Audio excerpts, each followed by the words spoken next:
கிழக்கு நியூஸ் நேயர்களுக்கு வணக்கம்.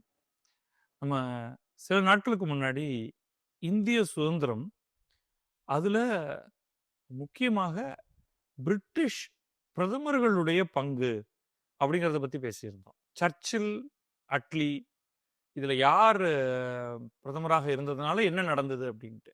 அதுல ரொம்ப முக்கியமான ஃபிகர் ஆக்சுவலா காந்தி தான். நான் அது இன்னொரு பார்வையை குடுக்கணுங்கிறதுக்காக தான் நான் அட்லி பத்தி பேசியிருந்தேன்.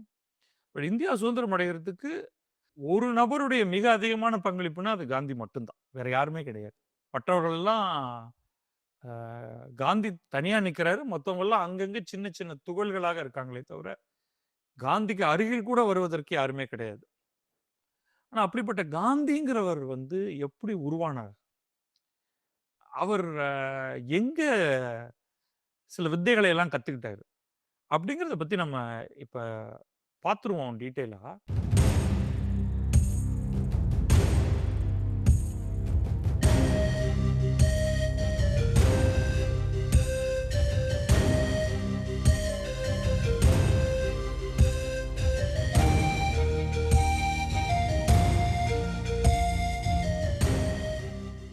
காந்தியை காந்தியாக மாத்தியது அல்லது சொல்லுவாங்க காந்தியை மகாத்மாவாக ஆக்கியது தென்னாப்பிரிக்கா அப்படின்ட்டு.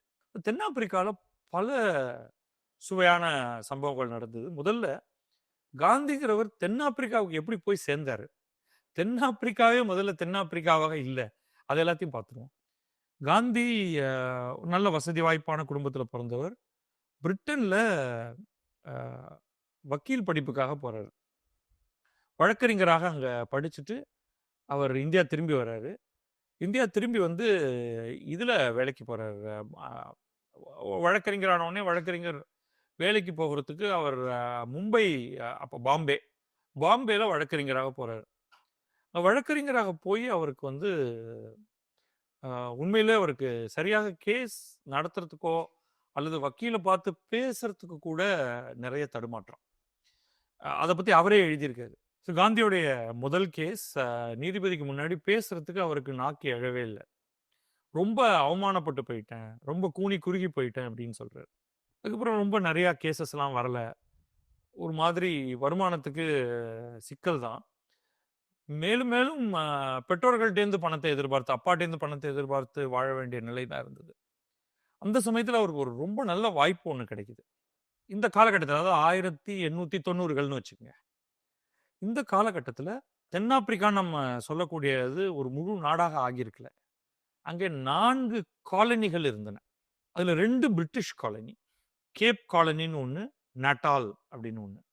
இன்னும் 2 அ ஆஃப்ரிக்கானர் அல்லது போர் அப்படின்னு சொல்லுவோம். போர். அவங்க டச்சு நாட்டு அதாவது நெதர்லாண்ட்ஸ் நாட்டைச் சேர்ந்தவர்கள். தென்னாப்பிரிக்கா அதாவது ஆப்பிரிக்க கண்டத்துல தெற்கு ஆப்பிரிக்கால போய் குடியேறி, அவங்க 2 காலனி அங்க அமைச்சிருந்தாங்க. அதுல ஒண்ணு ஆரஞ்சு ஃப்ரீ ஸ்டேட் அப்படின்னு ஒரு காலனி. டிரான்ஸ்வால்னு ஒரு காலனி. இப்ப 4 தனித்தனி வெள்ளை இனத்தவர்களுடைய ஆதிக்கத்துல இருக்கக்கூடிய காலனிகள் அங்க இருக்கு. அதுல 2 பிரிட்டிஷ் காலனி, 2 ஆப்பிரிக்கானர் காலனி. அதுல ஒரு காலனி நட்டால்ங்கிற அந்த காலனில 2 குஜராத்தி வணிகர்கள். அந்த 2 குஜராத்தி வணிகர்களுக்கு இடையே வணிக பிரச்சனை. ஒண்ணும் இல்ல. ஒருத்தர் இன்னொருத்தருக்கு பணம் தரணும். நல்ல கணிசமான அமௌண்ட். இன்றைய கணக்குல பார்த்தா பல 10 கோடி அ 100 கோடிகளுக்கு மேல கூட இருக்கலாம். அந்த எண்ணிக்கை. ஏன்னா அந்த காலத்துல 1800களோட இறுதியில, 1800களோட ஆரம்பத்துல கிட்டத்தட்ட 40,000 பவுண்ட் அப்படின்னு சொல்றாங்க. அத ஒருவர் இன்னொருவருக்கு தரணும். அதுதான் டிஸ்பியூட். அந்த கேஸ் கோர்ட்‌க்கு போயிருக்கு. கோர்ட்‌ல இருக்கிறவங்க நீதிபதிகள் எல்லாம் வெள்ளைக்காரர்கள்.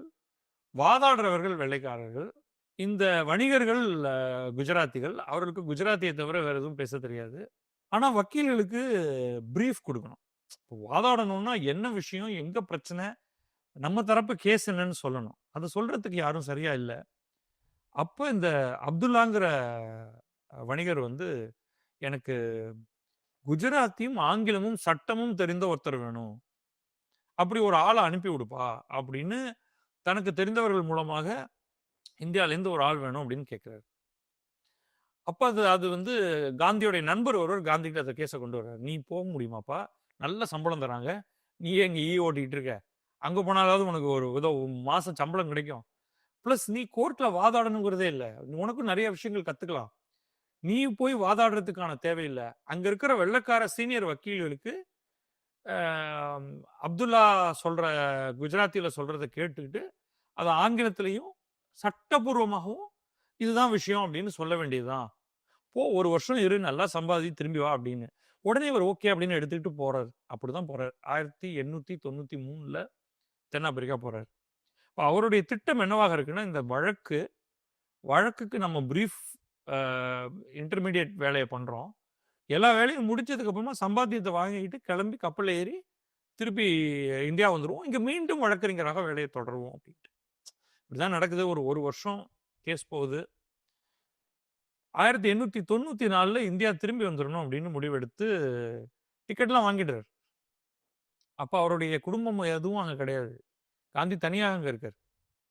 கிளம்பி வர வேண்டியது தான் பாக்கி. அப்ப அங்க இருக்கக்கூடிய இந்திய இந்தியர்கள், நெட்டால் ப்ராவின்ஸ்ல இருக்கக்கூடிய இந்தியர்கள் எல்லாம் அவருக்கு ஒரு ஃபேர்வெல் பார்ட்டி, பிரிவு உபச்சார விழா குடுக்குறாங்க. இந்த இந்த இந்த கம்யூனிட்டில ஒரு பெரிய ஒரு முக்கியமான வேலையெல்லாம் பண்ணியிருக்க. அப்படின்னு சொல்லி அந்த ஊர் மக்கள் அவருக்கு இந்தியர்கள் மட்டும் அவருக்கு வழி அனுப்புறாங்க. அவ்வளவுதான். அப்போ சர்வசாதாரணமான ஒரு உரையாடலின் போது ஒருத்தர் சொல்றாரு, இந்த நெட்டால் அசெம்பிளி சட்டமன்றத்துல ஒரு சட்டம் வருது. அத கவனிச்சீங்களா? அப்படின்னு கேட்கிறாரு. நெட்டால்ல வந்து என்ன நடைமுறை இருந்ததுன்னா, அது ஒரு பிரிட்டிஷ் காலனி. அப்ப அவங்க வந்து வாக்குரிமை உண்டு. வாக்குரிமை எல்லாருக்கும் உண்டு. புரொவைடட் உங்கள்ட்ட வந்து ஒரு சொத்து இருக்கணும். உங்களுடைய வருமானம் குறைஞ்சபட்சம் இவ்வளவு இருக்கணும். அப்படின்னு அவங்க சொல்லியிருந்தாங்க. அப்ப அவங்களுடைய திட்டம் என்னன்னா, ஒ வெறும் ஐரோப்பியர்களுக்கு மட்டும் தான் அந்த வாக்குரிமை கிடைக்கப் போகுது அப்படின்ட்டு. ஆனா என்ன ஆயிருச்சுன்னா, சில இந்தியர்களுடைய வருமானம் அதிகமாக ஆரம்பிச்சது. வணிகத்துல ரொம்ப நல்லா பண்ண ஆரம்பிச்சாங்க. பிளஸ் அவங்க ப்ராப்பர்ட்டி எல்லாம் வாங்க ஆரம்பிச்சாங்க. அப்போ அவர்களுக்கு வாக்குரிமை குடுத்தாகணும். உடனே இந்த வெள்ளைக்காரர்கள்லாம் ஒண்ணா சேர்ந்துட்டு ஒரு சட்டத்த கொண்டு வந்தாங்க. எல்லாம் உண்மதான். ஒரு ப்ராப்பர்ட்டியும், ஒரு வருமானமும் இருந்தா அவர்களுக்கெல்லாம் வாக்கு குடுக்கிறதாக முன்ன சொல்லியிருந்தோம். ஆனா இனிமே கிடையாது. வெள்ளைக்காரர்களுக்கு மட்டும் தான் வாக்குரிமை அப்படின்னு ஒரு சட்ட திருத்தத்த கொண்டு வந்தாங்க. அப்ப அந்த சில இந்தியர்கள் கவனிங்க, இது ரொம்ப சில இந்தியர்கள தான் இது பாதிக்கவே போகுது. அவர்கள்ல சில பேர் தான் புலம்புறாங்க. காந்தியுடைய பிரிவு உபச்சார விழா. உடனே காந்தி சொல்றாரு, "இது நியாயமே கிடையாது. இத நம்ம எதிர்த்து போராடணும்" அப்படின்ட்டு. எதிர்த்து போராடணும்னா எப்படின்னு எங்களுக்கு தெரியாதுங்களே! அப்படின்னு காந்திகிட்ட இந்த இந்தியர்கள் சொல்றாங்க. அப்ப கூட காந்தி வந்து, "ஓகே நான் இங்கேயே தங்கிடுறேன். உங்களுக்காக போராடுறேன்லாம்" அவர் சொல்றதுக்கு எந்த ஒரு திட்டத்தையும் அவர் வைத்திருக்கல. மாறாக, "சரி நான் இங்க 1 வருஷமா நான் இங்க இருந்துட்டேன். நான் வந்து உங்களுக்கு ஒரு ஒரு பெட்டிஷன் ஒண்ணு எழுதி தரேன். பெட்டிஷன் பண்ணுவோம். முதல்ல வந்து கம்ப்ளைண்ட் குடுப்போம். புகார் குடுப்போம். இப்படிலாம் நீங்க பண்றது நியாயம் இல்ல. ஒரு பிரிட்டிஷ் சாம்ராஜ்யத்துல இந்த மாரிலாம்" ரொம்ப இன்ட்ரஸ்டிங்கான விஷயம் என்னன்னா, பிரிட்டன்ல நீங்க இந்தியராக இருந்து, ப்ராப்பர்ட்டி இருந்து, வருமானம் இருந்தால் நீங்கள் பிரிட்டிஷ் நாடாளுமன்றத்துக்கு வாக்களிக்கலாம். அதுதான் பிரிட்டிஷ் காலனிகள் எல்லாத்துக்குமே அத சட்டமாக போச்சு. அதை இவர்கள் மாற்ற பார்க்கிறார்கள். சோ இவர் வந்து ஒரு ஒரு ஒரு நியாயமான பிரிட்டிஷ் பிரஜையாக, நீங்க ஒரு சட்டதிட்டம் எல்லாருக்கும் வச்சிருக்கீங்க. அப்ப அது எங்களுக்கும் பொருந்தும் தானே! அப்ப நாங்களும் வாக்களிக்கணும் தானே! நீங்க இப்படி பண்றீங்களே! இது அநியாயம் அப்படின்னு ஒரு பெட்டிஷன் எழுத ஆரம்பிச்சார். அது என்ன ஆயிருச்சுன்னா, அப்படியே அடுத்த 20 ஆண்டுகள் அவர் அங்க வாழ வச்சுருச்சு. நடுவுல ஒரு தடவ இந்தியா வந்து தன்னுடைய அங்கேயே தான் இருக்க போறவங்க பொழுது குடும்பத்த இங்க விடுவானேன்ட்டு வந்து, தன்னுடைய குடும்பத்தையும் கூட்டிட்டு போயிட்டாரு. காந்தி அங்க போயி, முதல்ல அப்துல்லா கேஸ கவனிச்சுட்டு, அப்துல்லா கேஸ பை த வே அவர் ரிசால்வ் பண்ணி குடுத்தாரு. எப்படி ரிசால்வ் பண்ணி குடுத்தாருன்னா, நீ 40,000 பவுண்ட் குடுக்கணும்னு நீயும் ஒத்துக்கிற. அவரும் கேட்கிறாரு. ஒரேடியா உன்னால குடுக்க முடியல. அவ்வளோதானே. சின்ன சின்னதா பகுதி பகுதியா அத குடுத்துரு அப்படின்னு கடைசியா 2 பேரும் ஒத்துக்கிட்டாங்க.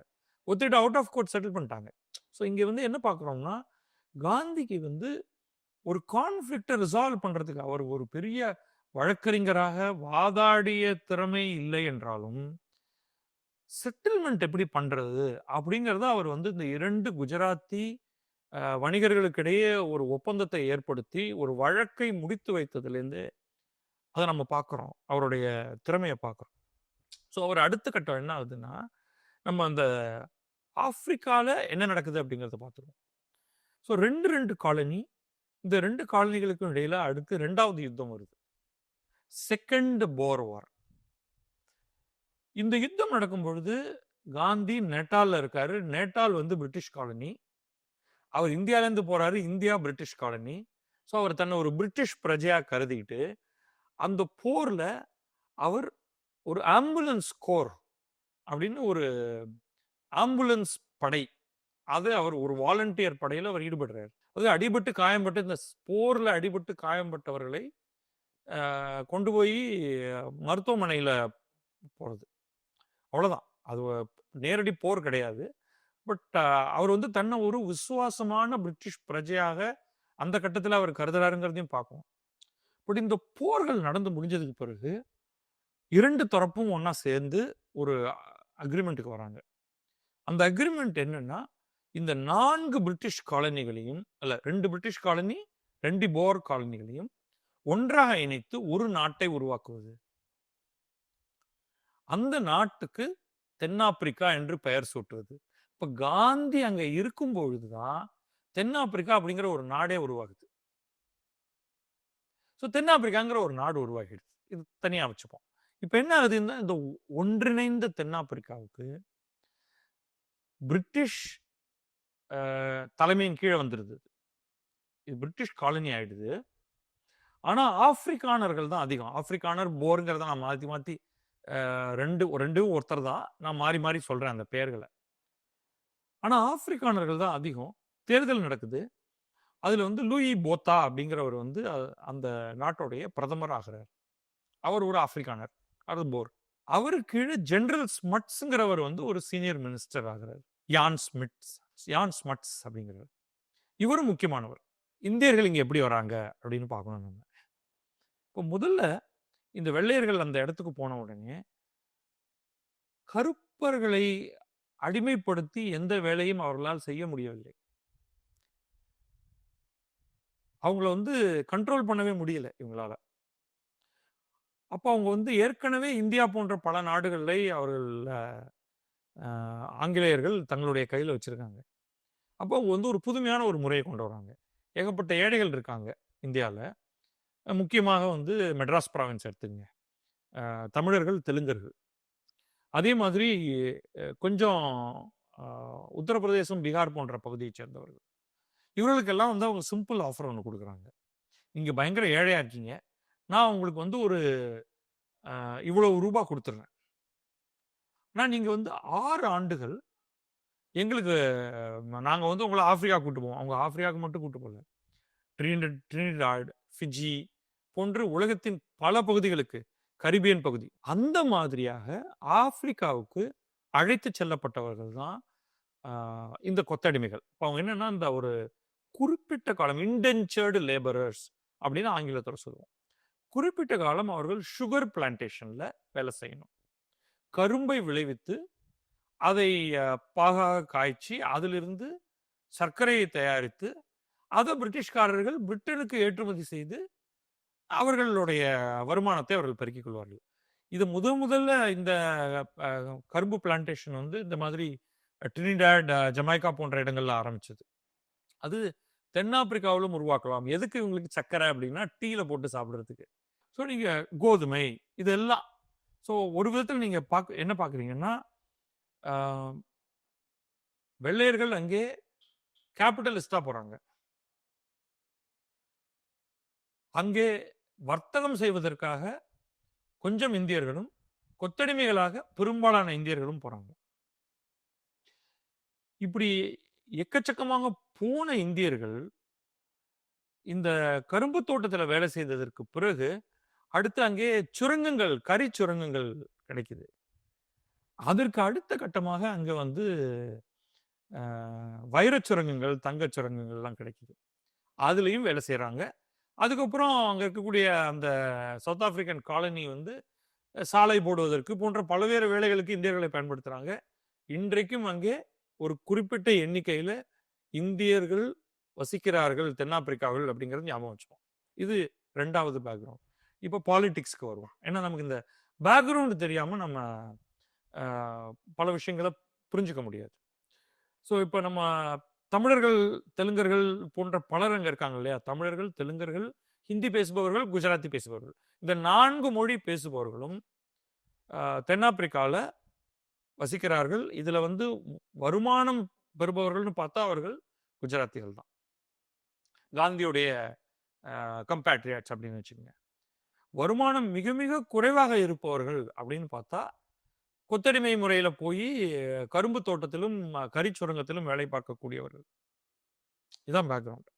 இப்ப காந்தி என்னென்னலாம் அங்க பண்றாரு அப்படின்னு பார்ப்போம். ஸோ காந்தி முதல்ல அங்க போனப்ப அனைத்து இந்தியர்களுக்கும் தலைவராகலாம் போல. நம்ம பார்த்தது ஒரு பிரைவேட் கேசஸ் டீல் பண்றதுக்காக போனாரு. அதுக்கப்புறமா யாரெல்லாம் வாக்குரிமை பெறக்கூடியவர்களோ அவர்களுக்கு வாக்குரிமை பெற்றுத்தரக்கூடிய போராட்டத்தில் தான் ஆரம்பிக்கிறாரு நேட்டால்ல. அந்த போராட்டம் தொடருது. அப்பதான் அவர் வந்து பல புதுமைகளை அவர் உருவாக்குகிறார். அதுல ஒண்ணுதான் இந்த சத்தியாகிரகம் அப்படிங்கக்கூடிய ஒரு கான்செப்ட். ஸோ அதை நம்ம கொஞ்சம் டீட்டெயில்டா விளக்கிடுவோம். அது எப்படி வருதுன்ட்டு. இது துண்டு துண்டுகளாக இருந்தாலும் அதை நீங்க ஒன்றாக இணைத்து பார்க்க முடியும். காந்தி வந்து இது எல்லாத்துக்கும் முன்னாடியே அவர் அந்த வழக்குக்காக, அப்துல்லாவுடைய வழக்குக்காக அங்க போகும்பொழுதே ஒரு ரொம்ப முக்கியமான ஒரு இன்சிடென்ட் நடக்குது. அதுதான் பீட்டர் மாரிட்ஸ்பர்க் இன்சிடென்ட் அப்படின்னு சொல்லுவோம். பீட்டர் மாரிட்ஸ்பர்க் அப்படிங்கிற இடத்துல இவர் வந்து ஒரு train ticket, first class ticket வாங்கிட்டு ட்ரெயின்ல போயிட்டு இருக்காரு. அப்போ வந்து அந்த ஃபர்ஸ்ட் கிளாஸ் கேரேஜில் வந்த ஒரு டிக்கெட் செக்கர் வந்து அவரை பார்த்துட்டு, ஏண்டா கருப்பு பையில நீ எப்படிடா இங்கே உட்காரலாம் அப்படிங்கிறாரு. அப்போ இன்ஃபேக்ட் இந்த உள்ளுக்குள்ள இருக்கிறவங்கலாம் சொல்றாங்க, எங்களுக்கு பிரச்சனையே இல்லைங்க. ஒரு நல்ல டீக்கா, நல்லா டீசெண்டாக தான் ட்ரெஸ் பண்ணியிருக்காரு, நல்லா இங்கிலீஷ்லாம் பேசுறாரு, அவர்லாம் இருக்கலாம் பரவாயில்லனாலும் அந்த டிக்கெட் செக்கர் வந்து அதை ஒத்துக்கல. நீ இல்லைங்க, இப்படியெல்லாம் வந்து இருக்கிறதுக்கான உரிமையே கிடையாது.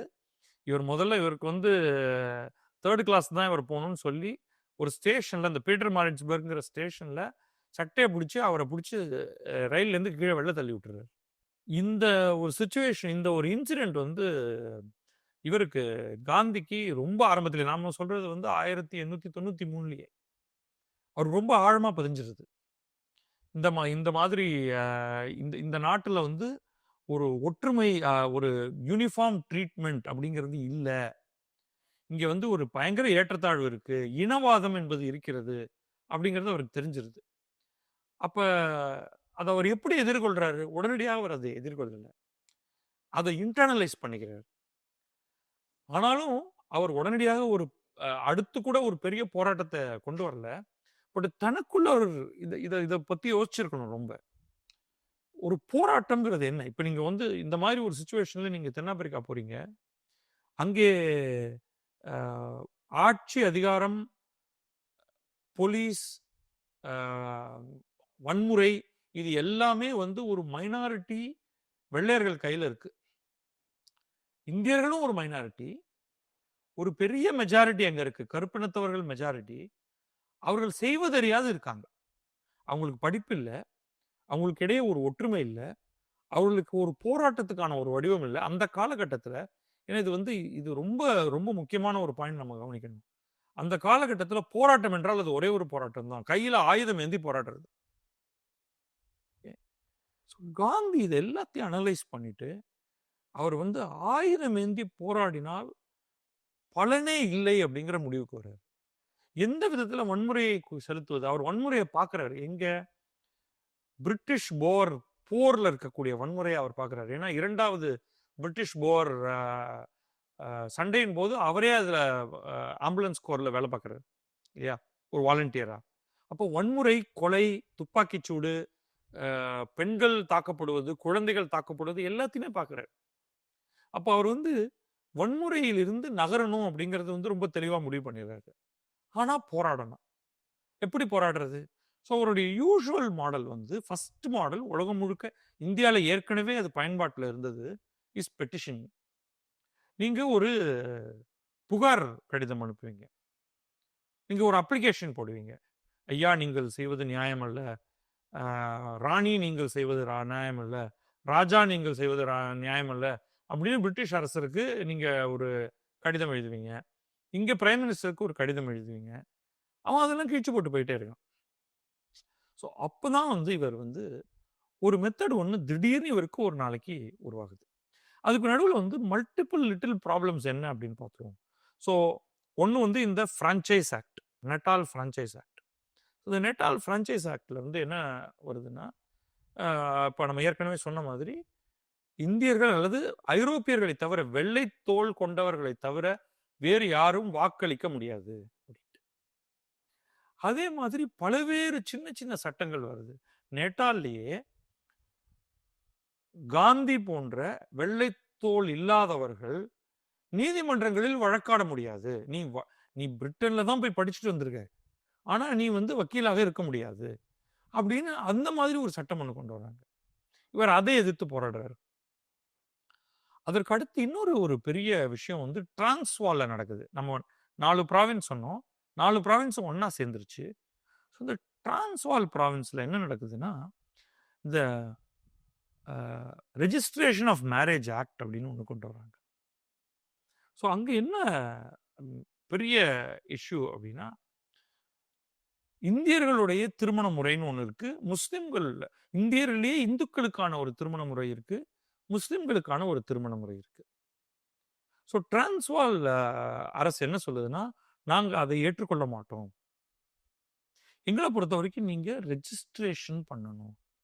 மேரேஜ் ரெஜிஸ்ட்ரேஷன் அப்படின்னு ஒண்ணு பண்ணணும். இன்னைக்கு நம்ம வந்து இந்தியால எல்லா திருமணங்களும் ரெஜிஸ்டர் பண்ணப்படணும் அப்படின்னு சொல்றோம். ஆனால் 1900களுடைய ஆரம்பத்துல காந்தி தென்னாப்பிரிக்கால இருக்கும் பொழுது இது அப்படி ஒரு பிரச்சனையாக, மிகப்பெரிய பிரச்சனையாக மாறுது. நாங்க ரெஜிஸ்ட்ரேஷனை ஏற்றுக்கொள்ள மாட்டோம்னு இந்தியர்கள் வராங்க. ஏன்னா அதுக்கு காரணம் அது என்ன ஆகுதுன்னா, அந்த திருமணத்தை ரெஜிஸ்டர் பண்ணணும்னா கை நாட்டு வைக்கணும்.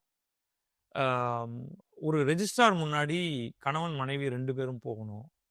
அப்போ முகத்தை காண்பிக்கணும். பெண்ணுடைய முகத்தை காண்பிக்கணும். அப்ப இது எல்லாத்துக்கும் அவங்க எதிர்ப்பு சொல்றாங்க. முஸ்லிம்களும் எதிர்ப்பு சொல்றாங்க, இந்துக்களும் எதிர்ப்பு சொல்றாங்க. பட் டிரான்ஸ்வால் அரசாங்கத்தோட இது வந்து நீங்க கணவன் மனைவினா நாங்க அதை எப்படி ஒத்துக்க முடியும்? லீகல் அப்படின்னா எங்களை பொறுத்த வரைக்கும், ஏன்னா அவங்க வந்து ஒரு கிறிஸ்டியன் வெஸ்டர்ன் கான்செப்ட்ல இருந்து வர்றப்ப marriage has to be registered அப்படிங்கிற கான்செப்ட்ல. ஸோ அந்த மேரேஜ் ரெஜிஸ்ட்ரேஷன் ஆக்ட்ங்கிறது என்ன ஆகுதுன்னா, நீ ரெஜிஸ்டர் பண்ணலைன்னா என்னுடைய திருமணம் என்பது இல்லீகல் ஆயிடுதா, சட்டத்துக்கு புறம்பானதாக ஆயிடுதா, என்னுடைய குழந்தைகள் என்பவர்கள் இல்லெஜிட்டிமேட் சில்ட்ரன் ஆகிவிடுகிறார்களா போன்ற ஒரு மாரல் லீகல் குழப்பத்தை மக்கள் மனசுல ஏற்படுத்துது. கோபம், அந்த இந்தியன் கம்யூனிட்டி கோபப்படுது. இதுல கவனிங்க, இந்த போராட்டங்கள் எல்லாம் நடந்து கொண்டிருக்கும் பொழுது இண்டென்ச்சர்டு லேபர்கள், அந்த கொத்தடிமைகளை வந்து இதுக்குள்ள கொண்டே வரல காந்தி. இது இன்னும் அப்பர் கிரஸ்டுக்கான போராட்டம் மட்டும்தான். அதுல இந்துக்களும் உண்டு, முஸ்லிம்களும் உண்டு. அதை கவனிக்கணும் நீங்க. அவர்கள் இணைந்து தான் இந்த போராட்டங்கள்ல ஈடுபடுறாங்க. இப்ப காந்தி என்ன சொல்றாரு அப்படின்னா, நாம இதை வந்து எதிர்க்க போறோம். நம்ம மேரேஜ் ஆக்ட் பொறுத்த வரைக்கும் இதை நம்ம எதிர்க்க போறோம். நம்ம ரெஜிஸ்டர் பண்ண மாட்டோம். நம்ம வந்து சிறை செல்லும் போராட்டம் அப்படின்னு ஒண்ணு உருவாக்குவோம். ஆனால் இப்போ போலீஸ்னால அடிபட நேரிடும். நம்ம வந்து அடி வாங்க நேரிடும். அப்பயும் அவர் வந்து ஆண்களை மட்டும்தான் ஒரு போராட்டத்துக்கு கூப்பிடுறாரு. ஃபர்ஸ்ட் பெண்கள் சப்போர்ட் பண்ணுங்க, பட் ஆண்கள் தான் போராட்டத்துக்கு நம்ம இறங்க போறோம். இது வந்து இதுதான் வந்து அவர் சத்தியாகிரகம் அப்படின்னு சொல்றாரு. அதாவது உண்மைக்கான ஒரு போராட்டம், உள்ளிருந்து வரக்கூடிய ஒரு போராட்டம். நான் செய்வது சரி, இதை நான் வந்து ஒரு அரசாங்கம் ஒரு சட்டமாக கொண்டு வரும்பொழுது அந்த சட்டத்தை நான் ஏற்றுக்கொள்ள போறதில்லை. ஏன்னா அது அடிப்படையில் என்னுடைய அறத்தை அல்லது என்னுடைய தார்மீகத்தை அது எதிர்க்கிறது. அதனால நான் வந்து சட்டமா தார்மீகமா, சட்டமா அறமானா என்னுடைய அறம் என்பது உயர்ந்தது, நான் வந்து இந்த இடத்துல சட்டத்தை புறக்கணிக்கிறேன் அப்படின்னு அவர் சொல்ல ஆரம்பிக்கிறார். இதுதான் பின்னாடி வந்து இந்தியால ஒரு ஒத்துழையாமை இயக்கம், சட்டத்தோட ஒத்துப்போகாமல் இருத்தல் அப்படிங்கிறது வந்து பின்னாடி அதை அவர் இங்க கொண்டு வர்றாரு. ஸோ சிவில் டிசொபீடியன்ஸ் மூவ்மெண்ட் அப்படின்னு சொல்றது. ஸோ அந்த ஒரு மெத்தடை வந்து அவர் முதல் முறையாக இங்கே தான் ட்ரை பண்றாரு. அப்போ என்ன நடக்குது? பல முறை அவரை வந்து ஜெயிலில் போடுறாங்க காந்தியை. காந்தியையும் காந்தியோடு கூட இருக்கக்கூடிய பலரையும் சிறை நிரப்பும் போராட்டமாக அதை வச்சுங்க. இப்போ சிறையில போய் அவர் வந்து அங்க இருக்கக்கூடிய மக்களை ஒருங்கிணைக்கிறார். ஒன்றிணைத்து இந்த மாற்று முறை நாம் போராடுவோம் அப்படின்னு அவர் வந்து அது தொடர்றார். அப்ப இந்த போராட்டத்தோடைய விளைவுகள் என்ன நடக்குது அப்படின்னா, இது எல்லாத்துக்குமே வந்து மாற்றங்கள் வருது. நம்ம யான் ஸ்மட்ஸ்ன்னு ஒருத்தரை பத்தி சொன்னோம். போத்தாங்கிறவர் வந்து ஃபர்ஸ்ட் பிரைம் மினிஸ்டரா இருக்காரு. யான் ஸ்மட்ஸ் ஒரு சீனியர் மினிஸ்டரா இருக்காரு. ஸோ தென்னாப்பிரிக்க அரசு வந்து ஸ்மட்ஸை காந்தியோட உரையாடுவதற்காக கொண்டு வராங்க. அப்போ அவங்க நிறைய பேக் அண்ட் ஃபோர்த் ரொம்ப பேசுறாங்க.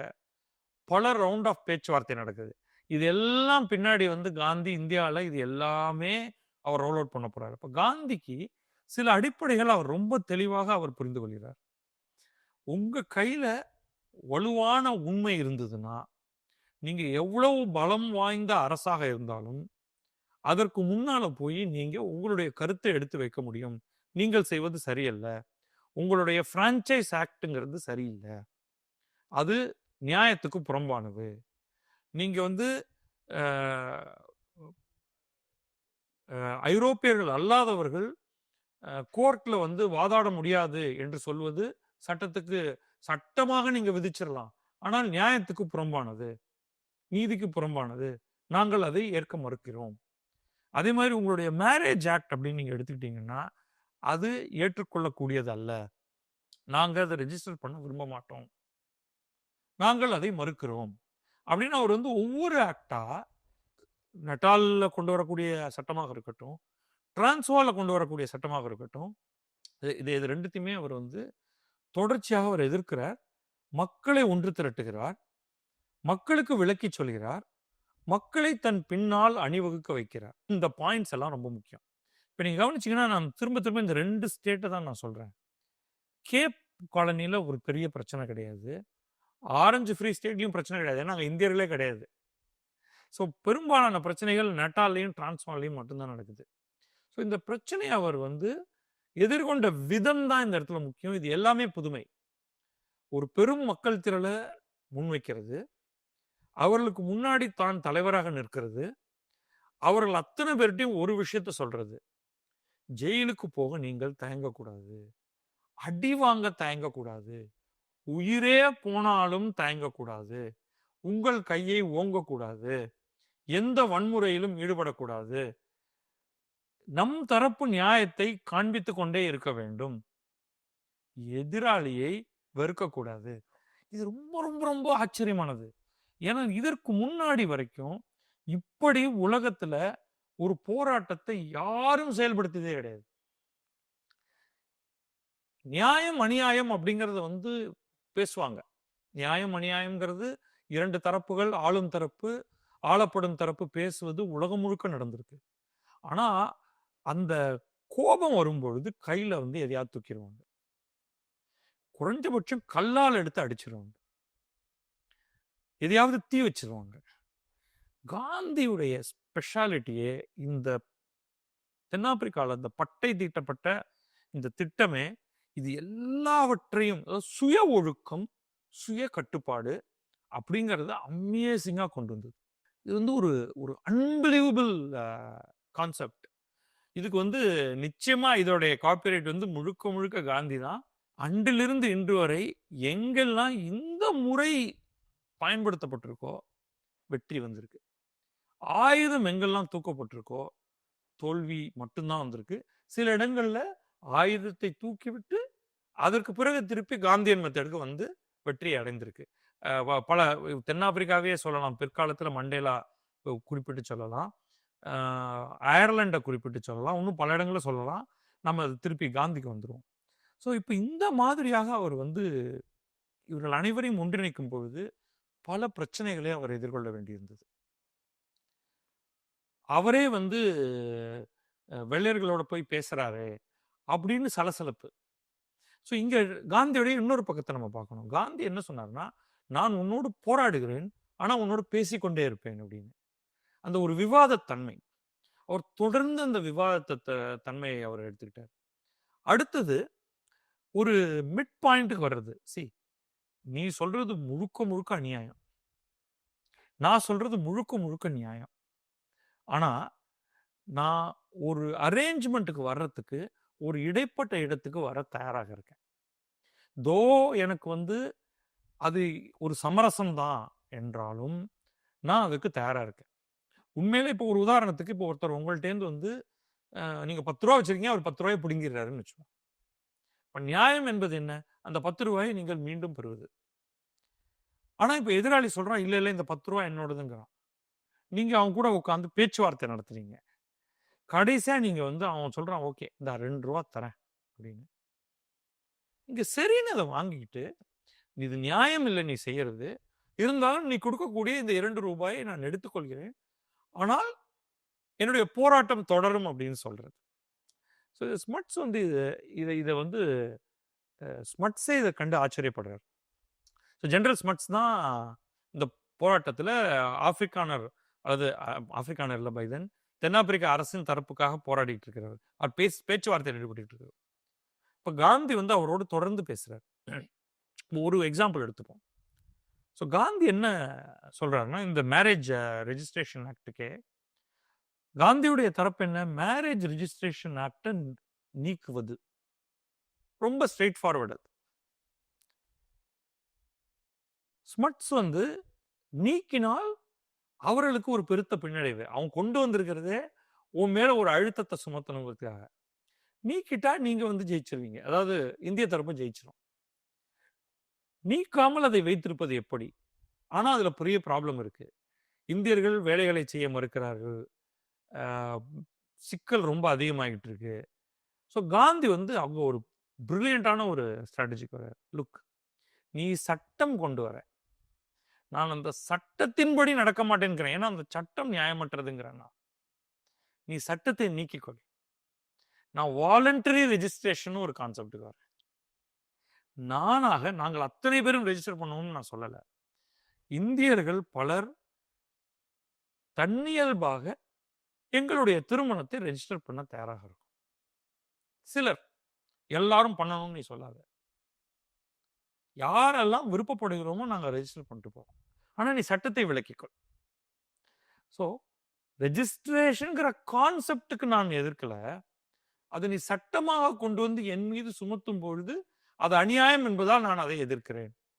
ஆனா ரெஜிஸ்ட்ரேஷன் பண்றதுங்கிறது ஒரு அரசுக்கு தேவையான ஒன்றாக இருப்பதனால நான் வாலண்டரியா பண்றேன் அப்படின்னு. இது ரொம்ப சட்டிலான வித்தியாசம். இதை வந்து ஒருவர் புரிந்து கொண்டே ஆக வேண்டும். அரசு பல நேரங்கள்ல மக்களோடு பேசி மக்களை தன்வயப்படுத்தி நாங்க ஒரு காரியத்தை இதுக்கு தான் செய்யறோம், அதை நீங்க எல்லாரும் வாலண்டரியா பண்ணிட்டீங்கன்னா நல்லது என்றாலேயே பல காரியங்கள் நடந்துரும். ஆனா அரசு பல நேரங்கள்ல, அதாவது இந்த மாதிரியான ஒரு காலனிய இனவாத அரசு கூட இல்ல, நம் அரசுகளே டக்குன்னு ஒரு கலந்தாலோசிக்காம ஒரு சட்டத்தை கொண்டு வந்துருவாங்க. அப்ப அது ஒரு பெரிய போராட்டமாக ஆகும். அந்த போராட்டத்துடைய விளைவாக அந்த சட்டத்தை பின்வாங்கிக் கொள்ள நேரிடும். ரொம்ப கான்ட்ரவர்ஷியலான ஒரு விஷயமாக இருந்தா இன்னும் நிறைய நேரம் மக்களோடு கலந்து பேசி ஏன் ஒரு சட்டத்தை கொண்டு வரோம் அப்படிங்கிறத ஒரு அரசு விளக்கி சொன்னால் ப்ராபப்ளி பெரும்பாலான மக்கள் வாலண்டரியாவே கூட அதில் இணைவார்கள். அந்த கட்டத்தில் அதை ரெகுலரைஸ் பண்றதுக்கு நீங்க அதை சட்டமாக கொண்டு வரலாம். அது இந்த இடத்துல அது ரொம்ப ரொம்ப ஒரு முக்கியமான ஒரு விஷயமா நான் பார்க்குறேன். எப்படி வந்து அவர் சமரசம் பண்ணிட்டாரு. இது மற்ற 2ஆம் கட்ட இந்திய தலைவர்களுக்கு அங்க அவர்களுக்கு கோபம். அது எப்படி நீங்க வந்து காம்ப்ரமைஸ் பண்ணிக்கிறீங்க அப்படின்னு. அப்பயும் சரி இப்பயும் சரி அந்த ஹார்ட் பிளட் அப்படிங்கிறவங்க வந்து இருந்துகிட்டே தான் இருந்தாங்க. இப்ப காந்தி வந்து தொடர்ந்து அவர்களோடும் ஒரு உரையாடலை நிகழ்த்தினார். நம்ம ஏன் இதை செய்யணும், நம்ம எப்படி வந்து நகர்ந்து நகர்ந்து முன்னோக்கி போகணும்னா, இந்த உலகத்துல இவ்வளவு அநீதிகள் இருக்கும் பொழுது போராடி போராடி நம்ம முன்ன போகணும்னா பல ஸ்டேஜஸ்ல நம்ம அந்த காம்ப்ரமைஸை பண்ணி ஆகணும் பண்ணிட்டு அதை ஒரு நாமாக்கிட்டு நம்ம அங்கிருந்து நம்ம மீண்டும் நம்முடைய போராட்டத்தை தேவைப்படும் பொழுது சுமத்த வேண்டும் அப்படின்னு. இதுக்கடுத்து இன்னொரு ஒரு முக்கியமான ஒரு விஷயத்தையும் நம்ம அந்த இடத்துல சொல்லணும். இதுவும் ஒரு காந்தியுடைய மிக மிக ஆச்சரியமான ஒன்று. காந்தி இப்படிப்பட்ட ஒரு போராட்டத்தை நடத்தி கொண்டிருக்கும் பொழுது, ஒரு ஒத்துழையாமையான ஒரு போராட்டத்தை பண்ணிட்டு இருக்கும் பொழுது, அங்கே சம்பள போராட்டம் காரணமாக அந்த மக்கள் சிலரே வந்து ஒரு வேலை நிறுத்தத்தை நிகழ்த்தினர், வெள்ளையர்கள். உடனே காந்தி என்ன பண்ணாருன்னா, அப்போ வந்து அரசுக்கு ஒரு பெரும் நெருக்கடி ஏற்பட்டது, தென்னாப்பிரிக்க அரசுக்கு. ஒரு பக்கம் இந்தியர்களோட போராட்டம் நடந்துட்டு இருக்கு, இன்னொரு பக்கம் வெள்ளையர்களோட ஒரு போராட்டம் நடந்துட்டு இருக்கு. அப்ப உடனடியாக வந்து எல்லாரும் என்ன சொன்னாங்கன்னா, இதுதான் சரியான கட்டம், நம்முடைய போராட்டத்தை இன்னும் முடுக்கி விடணும்னு. பட் காந்தி கம்ப்ளீட்டா ஆப்போசிட்டான ஒரு ஐடியாவுக்கு வந்தார். இல்ல இல்ல, நம்ம போராட்டத்தை டெம்பரரியா சஸ்பெண்ட் பண்ணணும். அரசு அந்த போராட்டத்தை தீர்க்கட்டும் முதல்ல. அதுக்கு பிறகு நம்முடைய போராட்டத்தை ஆரம்பிப்போம். அரசுக்கு நெருக்கடி கொடுத்து அவர்களை ஒரு மூலையில தள்ளி அவர்களை கீழே போட்டு நசுக்கி நம்ம ஜெயிக்கிறதுல நமக்கு பெருமை இல்லை. அப்ப அரசு வந்து நம்ம எப்படியாவது பழி வாங்கணும்னு நினைக்கும். மாறாக அரசுக்கு நம்ம வந்து ஒரு ஃப்ரீ டைம் கொடுப்போம். ஏன்னா நம்முடைய போராட்டம்ங்கிறது ஒரு இன்னொரு 10 நாள், இன்னொரு 20 நாள், இன்னொரு 50 நாள் கழித்து முடிவுற்றால் என்ன குறைஞ்சு போயிடுச்சு. அரசு அந்த பிரச்சனையை சமாளிக்கட்டும். சமாளிச்சு முடிச்சுட்டு திரும்பி நம்மள்ட்ட வரட்டும். அப்ப நம்முடைய பிரச்சனையை எடுத்துட்டு மீண்டும் ஆரம்பிச்சு அதை சால்வ் பண்ணுவோம். அரசும் சேர்ந்து காம்ப்ரமைஸ் பண்ணணும். நம்ம கொஞ்சம் காம்ப்ரமைஸ் பண்றது இருக்கட்டும். அரசும் இறங்கி வரணும். அதுவும் மனம் உவந்து வரணும். ஏன்னா அவங்களுக்கும் ஒரு கான்ஸ்டியன்சி இருக்கு.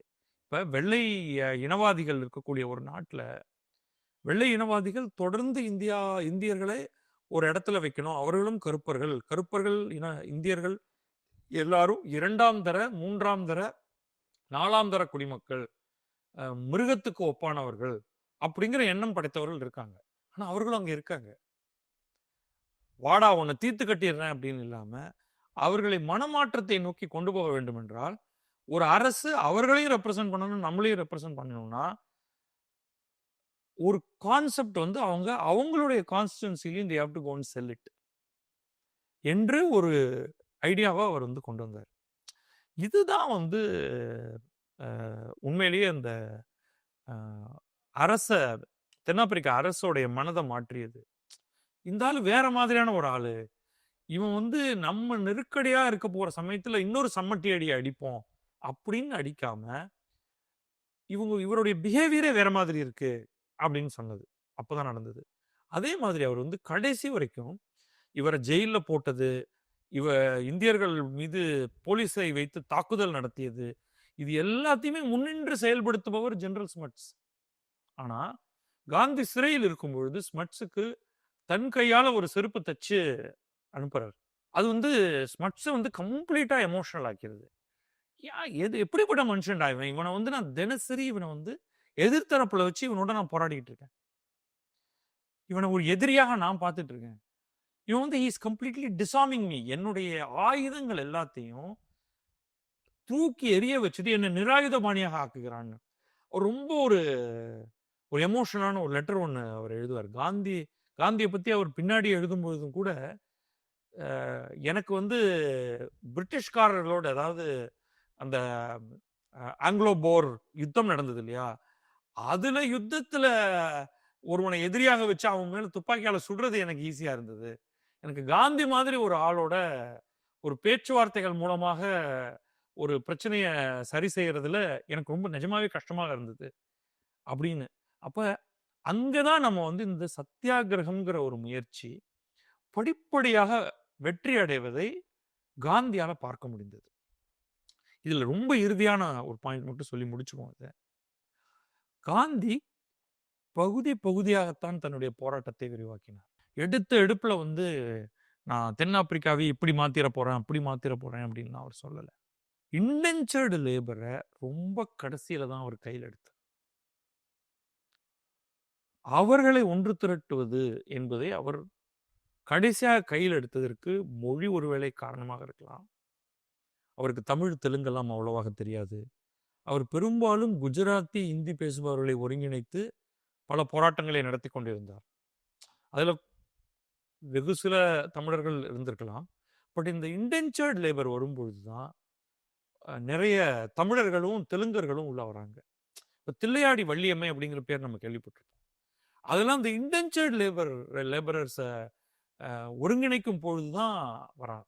ஏன்னா அங்கேயும் என்ன நடக்குதுன்னா, எல்லாரையும் ஏமாற்றக்கூடிய இந்த வெள்ளை இனவாத அரசு இந்த இன்டென்ச்சர்ட் லேபரர்ஸையும் ஏமாத்துது. அவர்களுக்கு வந்து என்ன டீல் கொடுத்துருந்தாங்கன்னா, 6 வருஷம் நீங்க இன்டென்ச்சர்ட் லேபரர்ஸா ஆனீங்கன்னா, அதற்கு பிறகு நீங்க வந்து அந்த இன்டென்ச்சர் முடிஞ்சு போயிரும். உங்ககிட்ட பணம் குடுத்து தானே உங்கள வந்து கொத்தடிமைகளா இங்க கூட்டிட்டு வந்திருக்கோம். அதற்கு பிறகு நீங்கள் இந்த நாட்டிலேயே வசிக்கலாம். இங்க விவசாயம் பண்ணலாம், வர்த்தகம் பண்ணலாம் அப்படின்னு ஆசை வார்த்தைகள் சொல்லி தான் இங்கேருந்து கூட்டு போனாங்க. ஆனா அங்க போன உடனே அதை எப்படியாவது ஏமாத்திர்றது, இவங்கள வந்து தொரத்தி விட்டுறது அப்படின்னு பார்த்தாங்க. ஆ அப்ப அவங்க மேல வந்து ஒரு டாக்ஸ் ஒண்ணு, போல் டாக்ஸ் அப்படின்னு ஒண்ணு சுமத்துறாங்க. நீங்க வந்து இங்கேயே வசிக்கணும் அப்படின்னா, நீங்க வந்து இவ்வளவு பணம் கட்டணும் அப்படின்னு. அது ரொம்ப கடுமையான தொகை. 3 பவுண்ட் அந்த காலகட்டத்தில. ஸோ அதையும் எதிர்த்து காந்தி போராடுகிறார் இல்லையா? அந்த சமயத்தில தான் அவர் பெரிய எண்ணிக்கையில இன்டென்ச்சர்ட் லேபரர்ஸ வந்து ஒருங்கிணைக்கிறார். அதுவும் அவருக்கு ஒரு அ ஒரு அண்டர்ஸ்டாண்டிங்க குடுக்குது. அதாவது ரொம்ப அடிமட்ட மக்கள, படிப்பறிவு ரொம்ப குறைவாக இருப்பவர்கள, பணம் ரொம்ப ரொம்ப குறைவாக சம்பாதித்தவர்கள, படு ஏழைகள, அவர்களையும் ஒருங்கிணைத்து ஒரு ஒரு கட்டுக்கோப்பான ஒரு ஆர்மியாக போராட்டத்தை நிகழ்த்தி வைக்க முடியும் என்பதை அவர் கத்துக்கிறார். அப்ப இது எல்லாத்தையும் ஒண்ணு சேர்த்து தான் ஒட்டுமொத்தமாக அ இந்தியாவில் இருக்கக்கூடிய பிரிட்டிஷ் அரசுக்கு என்னவென்றே தெரியாத பல்வேறு ஆயுதங்களை அவர் தென்னாப்பிரிக்காவிலிருந்து எடுத்துக்கொண்டு அவர் வந்து இந்தியாவுக்கு வரப்போறார். 21 வருடம் அங்க இருந்துட்டு பல விஷயங்கள வந்து பெர்ஃபெக்ட் பண்ணிட்டு, இத நம்ம சொல்லாம விட்ட ஒரே ஒரு விஷயம் மட்டும் இருக்கு. அத சொல்லிடுவோம். இடையில அவர் வந்து டால்ஸ்டாய் ஃபார்ம் அப்படின்னு ஒண்ண அவர் வந்து உருவாக்குறாரு. அதுல வந்து ஒரு கூட்டு பண்ணை முறையில எப்படி ஒரு கம்யூனாக வசிப்பது அப்படிங்கிறதெல்லாம் அவர் எக்ஸ்பெரிமெண்ட் பண்றாரு. சொத்து தனி வீடு, தனி சொத்து, நம் மக்கள், நம் குழந்தைகள் அப்படின்லாம் இல்லாம, நம்ம ஒட்டுமொத்தமாக இந்த கம்யூன்ல எப்படி வசிப்பது? எல்லா குழந்தைகளும் எல்லா பெரியவர்களும் வந்து குழந்தைகளை வளர்க்க வேண்டும். அவர்களுக்கு பாடம் சொல்லித்தர வேண்டும் அப்படின்னு. ஸோ அந்த எக்ஸ்பெரிமெண்ட்டையும் ஒரு டீட்டெயில்டா எழுதியிருக்காரு. அதோடைய பிளஸஸ், மைனஸஸ் எல்லாமே. அவருக்கு அங்க காலன் பாக் அப்படின்னு ஒரு நண்பர் இருந்தார். அவர் தான் இதற்கான இடத்தை கொடுத்து உதவினார். அந்த இடத்துல தான் இவர் வந்து ஒரு பெரிய அ ஆசிரமத்தை அமைத்தார். அதெல்லாம் அவர் வந்து பின்னாடி இந்தியால இது எல்லாமே அவர் பண்ண போறாரு. ஸோ இதெல்லாம் எப்படி நமக்கு தெரிய வருது? என்ன நம்ம படிக்கணும்? அப்படிங்கிற அந்த இதையும் சொல்லிடுறேன். முதல்ல நான் வந்து எல்லாரும் போலவும் காந்திய பத்தின புத்தகமாக மை எக்ஸ்பெரிமெண்ட்ஸ் வித் ட்ரூத், சத்திய சோதனைங்கிற பேர்ல தமிழ்ல மொழிபெயர்க்கப்பட்ட புத்தகம். அதுதான் நானும் படிச்சேன். எனக்கு உண்மையிலே அந்த புத்தகம் படிக்கிறதுல வந்து கொஞ்சம் கஷ்டமாக இருந்தது அப்படின்னு தான் சொல்லணும். ஆனா ரொம்ப நாளைக்கு பிறகு எனக்கு அது தெரியவே தெரியாத இப்படி ஒரு புத்தகம் இருந்தது என்று காந்தியுடைய ஒரு தொகுப்பு ஒண்ணு வாங்கினேன். அதுல வந்து காந்தி எழுதியிருந்த 3 புத்தகங்கள். அதுல மை எக்ஸ்பெரிமெண்ட்ஸ் வித் ட்ரூத் இருந்தது. ஆ ஹிந்து ஸ்வராஜ்ன்னு ஒரு புத்தகம், ஒரு சின்ன புத்தகம் ஒண்ணு. அப்புறம் அ சத்தியாகிரகா இன் சவுத் ஆஃப்ரிக்கான்னு ஒரு புத்தகம். சத்தியாகிரகா இன் சவுத் ஆஃப்ரிக்காங்கிற புத்தகம், இது ஆங்கிலத்தில தான் நான் படிச்சது எல்லாமே. முதல்ல தமிழ்ல படிச்சிருந்தேன். அதுக்கு பிறகு ஆங்கிலத்தில படிச்சது. சத்தியாகிரகா இன் சவுத் ஆஃப்ரிக்கா வந்து டோட்டலி போல்ட் மீ ஓவர். இந்த மாதிரியான ஒரு புத்தகத்தை காந்தி எழுதியிருக்கிறார்ன்னு தெரிஞ்சு, அத நான் முழுமையாக படிச்சது. அதுல தான் நான் இன்னைக்கு இப்ப சொன்னேன். இதுல ஒரு சில முக்கியமான புள்ளிகள் எல்லாம் கூட நான் விட்டிருக்கலாம். காந்தி வந்து இதுல முழுமையாக முதல் நாளிலிருந்து கடைசி நாள் வரை அவர் தென்னாப்பிரிக்காவில் வசித்த காலகட்டம், அவர் சந்தித்த நபர்கள், அவர் என்னென்ன விதமான போராட்டங்களை நிகழ்த்தினார், அத எல்லாத்தையும் அவர் வந்து ரொம்ப விரிவா அத குடுக்குறாரு. இது வந்து இந்தியர்கள் உண்மையிலேயே தவற விடக்கூடாத புத்தகம் என்றால், அது தென்னாப்பிரிக்காவில் சத்தியாகிரகம் தான். கிழக்கு பதிப்பகம் மூலமாக நம்ம ஒரு மாடர்ன் டிரான்ஸ்லேஷன் கொண்டு வந்திருப்போம் இந்த புத்தகம். இதை நீங்க கட்டாயமா படிக்கணும். இதுல தான் நீங்க வந்து காந்தி என்பவர் எப்படி ஒரு மிகப்பெரிய தலைவராக உருவாகி வராரு அப்படிங்கிறது தெரியும். ஏன்னா இந்த ஒரு காலகட்டம், இந்த 21 ஆண்டுகள் காந்தி தென்னாப்பிரிக்காவில் வசித்து பிரிட்டிஷ் மற்றும் ஆப்பிரிக்கானர் வெள்ளையர்களை அவர் எதிர்கொண்டிருக்கவில்லை என்றால் இந்தியாவுடைய சுதந்திரம் என்பது பல ஆண்டுகள் தள்ளி போயிருக்கும். என்ன நடந்திருக்கும் அப்படின்னே சொல்ல முடியாது. ஸோ இவ்வளோ நேரம் காந்தி தென்னாப்பிரிக்காவில் என்னென்னலாம் பண்ணாரு அப்படிங்கிறத பற்றி நீங்கள் பார்த்துருப்பீங்க. பட் இதில் வந்து நமக்கு நிறையா சில கேள்விகளும் வருது. தென்னாப்பிரிக்காவில் அவர் முதல்ல வந்து ஒரு எலீட் பொசிஷன்லேருந்து ஆரம்பித்து அதுக்கு பிறகு தான் அவர் வந்து மாஸ் நோக்கி நகர்ந்தார். அது சரியானதா? இந்த இன்டென்ச்சர்ட் லேபரர்ஸ், இந்த கொத்தடிமைகளை நோக்கி அவர் வந்து அவர்களை காப்பாற்றுறது அப்படிங்கிறது வந்து அவருடைய அஜெண்டாவில் ரொம்ப கடைசியில் தான் இருந்தது. ஸோ அவரை வந்து நம்ம அனைவருக்குமான தலைவர் அப்படின்னு பார்க்கறது வந்து கரெக்டா? அதை பற்றின உங்களுடைய கருத்து என்ன அப்படிங்கிறத ஒன்று சொல்லுங்கள். ரெண்டாவது வந்து காந்தி இந்த எக்ஸ்பெரிமெண்ட் எல்லாம் பண்ணும் பொழுது அவருக்கு உந்துதலாக என்னென்னலாம் இருந்தது அப்படின்னு அவர் வந்து ஒரு சில விஷயங்கள் எல்லாம் அவர் சொல்கிறார். அவர் டால்ஸ்டாயினால் பயங்கரமாக உந்தப்பட்டார். டால்ஸ்டாயோடைய புத்தகம் அவருக்கு வந்து ஒரு பெரிய ஒரு திறப்பை கொடுத்தது.